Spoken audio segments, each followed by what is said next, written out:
Al transcurrir los años, la migración tomó cauces diferentes. Las circunstancias que prevalecían en los países motivaban de manera diferente a sus habitantes, obligándolos a salir. Y es así, en estas historias de estos viajeros, donde encontramos descripciones maravillosas que incitan a los lectores a descubrir nuevos horizontes. Así, al paso de los siglos, son cada vez más las naciones que se agregan a esta transición demográfica.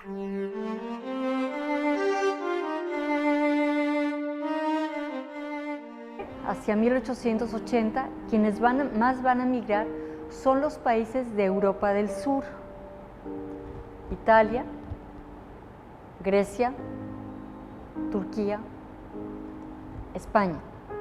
Aunque bien, en España siempre hubo una migración permanente hacia territorios americanos, en especial los vascos y también los gallegos, porque son eminentemente navegantes.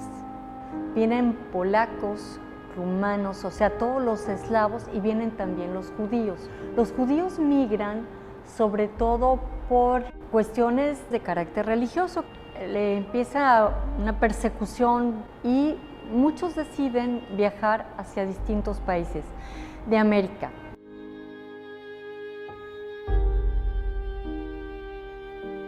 En muchos casos, México ha sido un destino opcional, es decir, no tenían los extranjeros, muchos de los extranjeros llegados sobre todo en el siglo XX, no tenían como principal destino México para llegar a vivir. Estoy hablando de los inmigrantes que van a llegar sobre todo en los años 20, en los años 30, o sea, su principal objetivo era llegar a los Estados Unidos, porque Estados Unidos siempre ha sido el gran país receptor de inmigrantes que les va a ofrecer pues una serie de oportunidades de trabajo.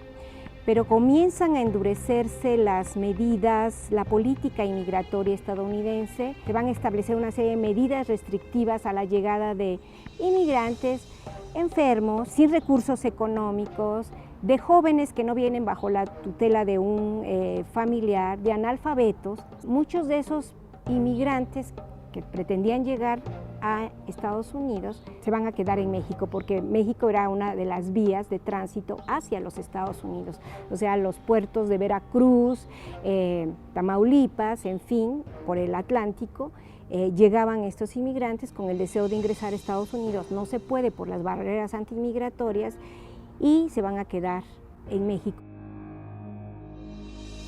Algo muy particular en este fenómeno migratorio, sobre todo a finales del siglo XIX y principios del XX, fue que muchos de estos migrantes contaban con la ayuda de algunos familiares o amigos establecidos en México. Estos paisanos los apoyaban para encontrar trabajo, escuela para sus hijos, viviendas donde habitar, concretándose así esta acción en las famosas cadenas migratorias. El primer gran periodo de la llegada de extranjeros a México es durante el Porfiriato, por el crecimiento económico que va a registrar nuestro país en ese tiempo y que va a ser un poderoso polo de atracción para la llegada de empresarios, de hombres de negocios, que van a traer a sus trabajadores calificados, a sus técnicos, pero también el crecimiento económico de este periodo del Porfiriato va a hacer que lleguen otros extranjeros buscando oportunidades económicas y que su principal actividad económica vaya a ser el comercio. En el siglo XIX encontramos también migración interna.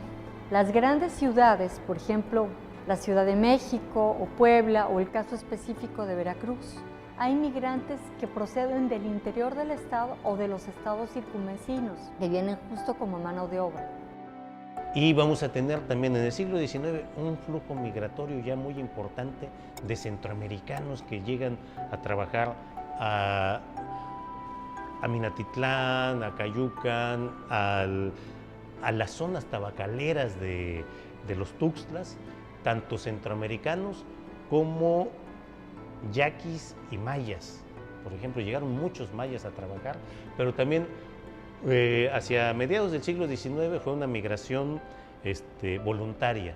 A fines del siglo XIX ya fue una migración forzada. ¿Por qué? Porque el ejército porfirista A los mayas rebeldes, recordemos que estaba la guerra de castas, prácticamente los esclavizaban y los llevaban a trabajar a las plantaciones tabacaleras. Y a los yaquis rebeldes los llevaban a trabajar también de manera forzada a la península de Yucatán, en las plantaciones de Nequén.